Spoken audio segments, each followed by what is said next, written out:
बिस्मिल्लाहिर्रहमानिर्रहीम। अस्सलामु अलैकुम वरहमतुल्लाहि वबरकातुहू। ये एक बड़ा पौधा है और इसको मैं बोनसाई की शक्ल में लाना चाह रहा हूँ। इसकी ये देखें कितनी ज़्यादा रूट्स जो है ना वो निकल आई हैं।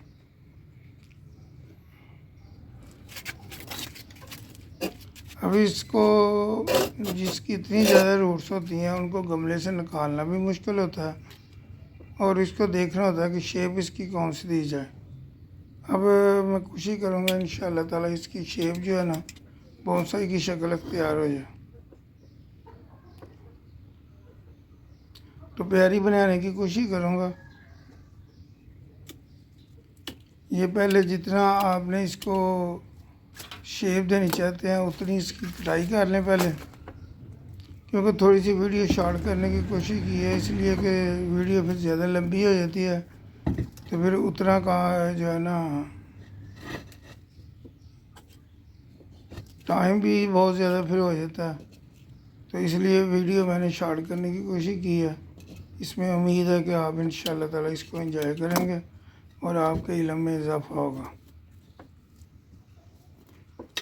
इसके गमले के नीचे जो रूट्स निकली होती हैं उनको पहले काट लें और थोड़ा सा अगर आप गमले को ठोकर लगाएं तो उसके बाद पौधा इजीली निकल आता है। इसमें से जो गिलास की शक्ल में होता है, जो दूसरा स्टेट गमला होता है उसमें से ज़्यादातर तो गमले तोड़ के पौधा निकालना पड़ता है। ये इतनी हार्ड मिट्टी हो गई है इसकी कि इसमें जड़ों का सर्वाइव करना भी बड़ा प्रॉब्लम था। और ये देखें कितनी ज़्यादा इसकी रूट्स भी हैं और इसको जो है निकालना भी कितना मुश्किल हो रहा है। इसकी रूट्स नहीं मैं काटूँगा ज़्यादा, इसलिए कि इसको मैं राख के ऊपर लगाना चाहता हूँ। छोटी क्यारी में लगाऊंगा, उसके ऊपर अंदर पत्थर रख के, तो फिर उसके ऊपर इसकी जड़ें जो है ना वो ऊपर लगाऊंगा इसकी। तो इसलिए मुझे इसकी जितनी रूट्स हैं वो मुझे चाहिए, तो मैं इनको डैमेज होने से ज़्यादा बचाने की कोशिश करूँगा। इसकी स्ट्रेट रूट्स भी इतनी बड़ी हो गई हैं, ये देखें।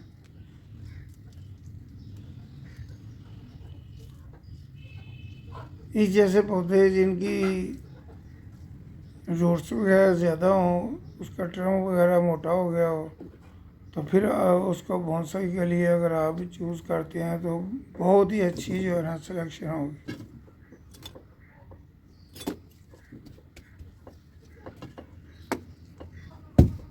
इसकी मिट्टी इतनी सख्त हो गई है कि खुल नहीं रही।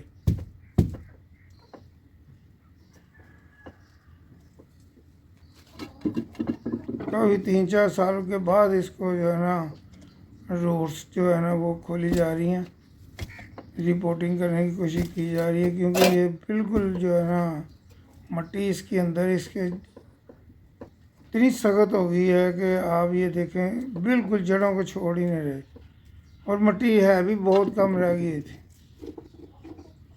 क्योंकि अगर ज़्यादा मिट्टी कम होती है ना तो ज़्यादा रूट्स होने की वजह से मिट्टी भी इसमें से ख़त्म हो जाती है।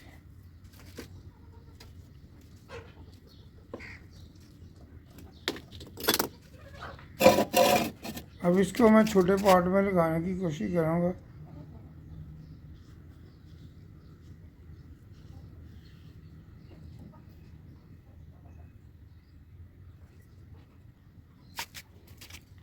ये इसको अब मैंने छोटे पॉट में लगाया। रूट्स इसकी जो है पत्थर के ऊपर रख के, इसके अंदर पत्थर रख के, तो उसके ऊपर रूट्स साड़ी फैला के और मिट्टी वगैरह इसके अंदर डाल दी।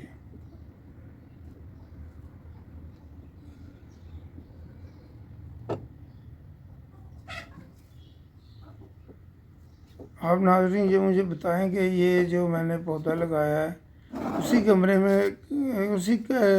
में बेहतर था कि इसमें अच्छा लग रहा है? क्योंकि काफ़ी देर बाद मैं ये सोच रहा था कि इसको इसी गमले में करूं या इसको दूसरी क्यारी में लगा दूं। ये नाज़रीन में मुझे आपके मैसेज का इंतज़ार रहेगा, क्योंकि मैं ये देखना चाह रहा हूँ कि ये जो मैंने फ़ैसला किया है ये मेरे लिए बेहतर है कि नहीं बेहतर। अब इसको अच्छी तरह हम पानी दे देंगे। पानी शावर की मदद से इसलिए दिया जा रहा है कि ये अगर पाइप या किसी डब्बे वगैरह से दें तो ये मट्टी वगैरह सारी निकल जाएगी।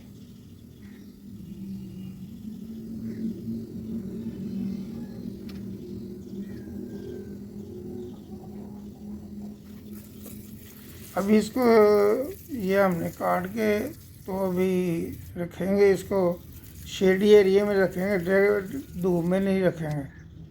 कुछ दिन के लिए इसको शेड वाले एरिया में रखेंगे।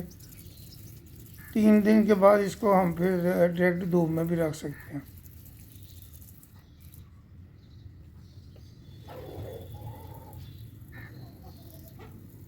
अच्छी तरह पानी देने के बाद ये देखें इसकी एरिया रूट्स भी कितनी ज़्यादा निकली हैं। जब ये इंशाल्लाह ताला मजबूत हो जाएंगी तो ये एक अपनी लुक देगा जो देखने वाले को इंशाल्लाह ताला अच्छी लगेंगी। अब ये देखें ये मैंने पत्थर नीचे लगाया ये वाला, उसके ऊपर मैंने रूट्स वगैरह सारी रखी।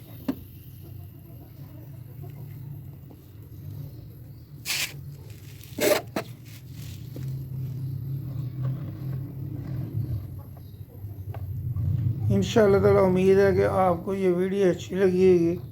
आखिर तक वीडियो देखने का बहुत शुक्रिया, और आने वाले वक्तों में भी इंशाल्लाह ताला इसी तरह की आपको इन्फॉर्मेशन की वीडियो जो है वो अपलोड करता रहूँगा। चैनल को सब्सक्राइब कर लें, लाइक करें और शेयर कर दें। अस्सलामु अलैकुम व रहमतुल्लाहि व बरकातहू।